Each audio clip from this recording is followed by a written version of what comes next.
Bom dia a todos, que bom que estamos aqui em mais um momento devocional da Igreja Batista Emanuel em Boa Viagem. Eu gostaria de meditar nesta manhã sobre a esperança que se manifesta em meio ao caos. E trago o texto do Evangelho de Marcos, capítulo 9, do verso 14 ao 29, que vai contar uma história, que vai trazer a narrativa de um garoto que estava possuído por um demônio, e esse o fazia espumar pela boca, rangir os dentes, ficar rígido. Em especial, eu gostaria de ler o verso 26, garoto esse que Jesus Cristo libertou desse mal. O verso 26 vai dizer assim: o espírito gritou, agitou violentamente e saiu.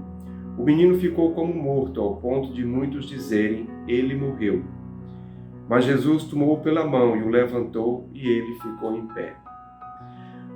Essa narrativa nos traz uma experiência típica de alguém que experimentou o caos na sua vida, de um pai que, ao ver Jesus Cristo, depois de buscar ajuda com os discípulos, depois de buscar ajuda com os discípulos que estavam conversando com os escribas, os estudiosos da lei, e ao ver Jesus Cristo, ele se aproxima de Jesus e pede ajuda, porque ele estava enfrentando um caos na sua vida.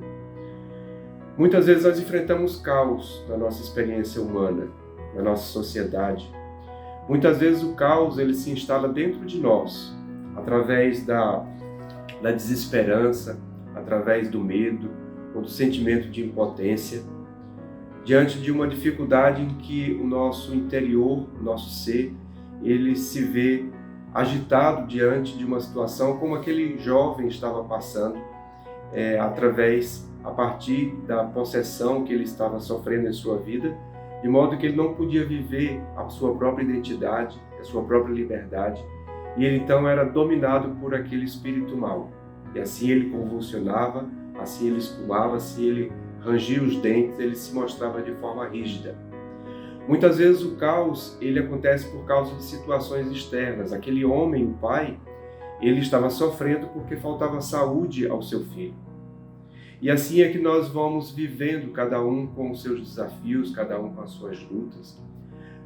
A crise econômica que nós estamos passando, a crise política no nosso país, a crise de valores que nós estamos vivendo, tudo isso são coisas externas a nós que nos afetam o nosso ser, afeta a nossa família, de modo que muitas vezes o caos se instala em nossas vidas.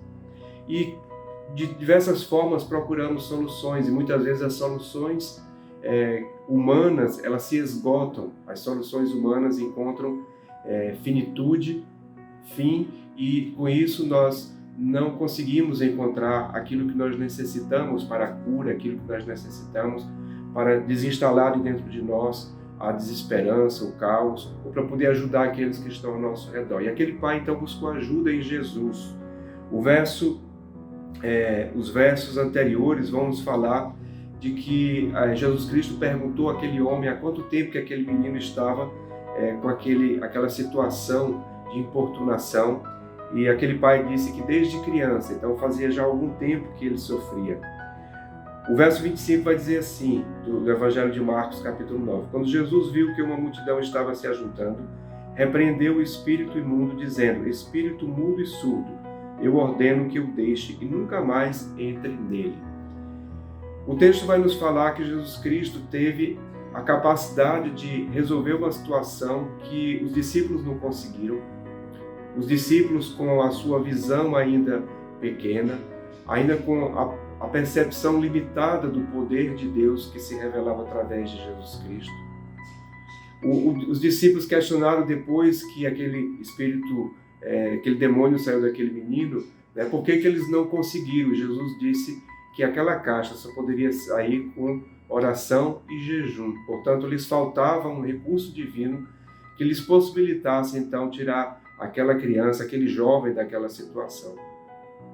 Jesus, portanto, é aquele que é esperança, porque ele é a manifestação absoluta de Deus. Há um texto em Hebreus, capítulo 1, verso 3, que vai dizer que Jesus Cristo é a expressão exata do seu ser, do ser de Deus. Há uma passagem em Atos dos Apóstolos que vai nos dizer que o reino de Deus foi manifestado através de sinais, de milagres e de maravilhas, que foram executados através da pessoa de Jesus Cristo. Portanto, Jesus Cristo é um grande diferencial da nossa vida aqui na Terra, porque Ele é a manifestação, a expressão exata do ser de Deus. E a esperança, então, a esperança no meio de caos, exatamente quando nós buscamos e colocamos o nosso coração diante de Jesus Cristo. E assim, Ele que é revelação divina, pode então trazer ao nosso coração, Ele que tem autoridade sobre os poderes espirituais, sobre aquilo que vai além dos recursos humanos. Ele então traz a esperança ao coração, Ele traz a cura à vida daquele jovem, à vida daquele pai. Não podemos prescindir da manifestação de Jesus Cristo nas nossas vidas. Devemos colocar os nossos corações diante dele, na certeza de que ele tem o poder que se sobrepõe a todo o poder humano, e assim nós podemos colocar as nossas vidas diante do Senhor.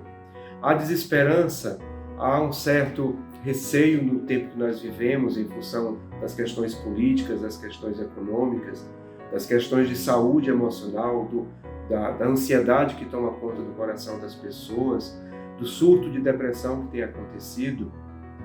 Há esperança no meio de uma situação política e econômica no nosso país, que nós olhamos assim ao redor e não conseguimos vislumbrar do ponto de vista humano uma solução para o nosso país ou para o mundo que nós vivemos. Em Cristo nós podemos então encontrar a força necessária, podemos colocar o nosso coração diante dele, ainda que a nossa fé seja pequena, como aquele pai, naquele texto, naquela narrativa, vai dizer, ajuda-me na minha falta de fé. E assim podemos colocar os nossos corações, porque há esperança de liberdade. Aquele garoto experimentou a liberdade e Jesus Cristo então ergueu a mão até ele e ele então se levantou e ele pôde levar uma vida de normalidade, uma vida humana, uma vida boa. Portanto, em Jesus Cristo nós vamos encontrar a mão estendida, a liberdade de que nós precisamos, a cura que nós precisamos para viver a liberdade que Ele nos dá aqui na Terra. Nós podemos alimentar o nosso coração com a oração e a fé, porque é essa relação com o Senhor que nos fortalece. Todos ali podiam aprender, os escribas poderiam entender que eles não eram suficientes em si mesmos, porque eles eram conhecedores da Torá, da lei judaica. Os discípulos podiam aprender que eles precisavam alargar a sua visão a respeito do poder de Deus, assim como nós podemos alargar a nossa visão sobre o poder de Deus sobre as nossas vidas. Aquele pai aprendeu a fortalecer a sua fé no Senhor, e aquele garoto pôde experimentar a liberdade, uma vida de esperança, uma vida abundante na presença de Deus. Portanto, o Senhor está sempre com a mão estendida à nossa direção, para que nós nos levantemos, porque Ele tem sempre o melhor para nós e para que nós tenhamos uma vida digna, uma vida de abundância. Que Deus esteja abençoando e que essa narrativa de Marcos, capítulo 9, do verso 14 ao verso 29, e sobretudo os versos 26 e 27, que vai nos dizer que aquele menino que foi visto como morto, na verdade ele estava vivo.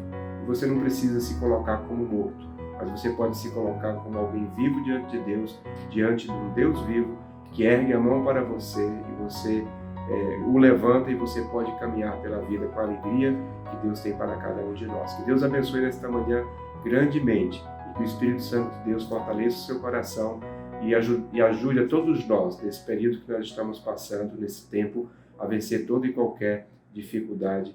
Que Deus abençoe a todos nós, em nome de Jesus. Amém.